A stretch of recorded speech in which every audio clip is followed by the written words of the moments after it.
Hey friends, as a leader in the military, I was taught that one of my responsibilities was to help people see over the edge of their foxhole. And later in the corporate world, I had an awesome boss who said the exact same thing, that one of his responsibilities was to help me see over the edge of my cubicle wall. And that always stuck with me, that he took the time to provide his perspective. So here's mine on leadership and cybersecurity.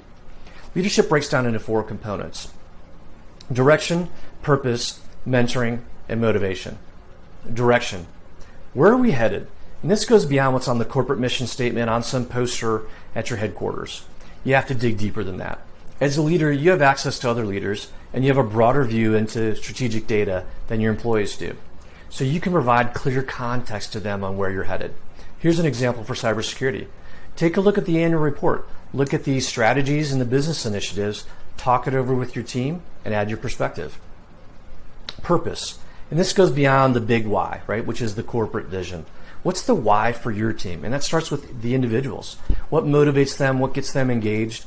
And then talk with your peers, and don't forget your other stakeholders. Ideally, if everybody supports the why, you move forward much faster and you have a much more engaged team.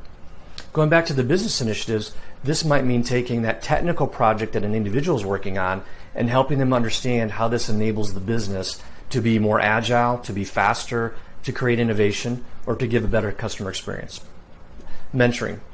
In the military, the people that you have, those are the people you have. You don't get to hire them, and you very rarely get to fire them. That perspective forces you to really think about, how do I help each individual and how do I bring the most value for each of them to the team? So bring it over to cybersecurity. It's not just certs and scripts. These people have experience maybe in other areas. Are there other skills that they can bring to that role? And also, how do you help them beyond that current job description that they have? Maybe they need to round themselves out in other areas, and you should be thinking about that in terms of how to mentor them. And lastly, motivation.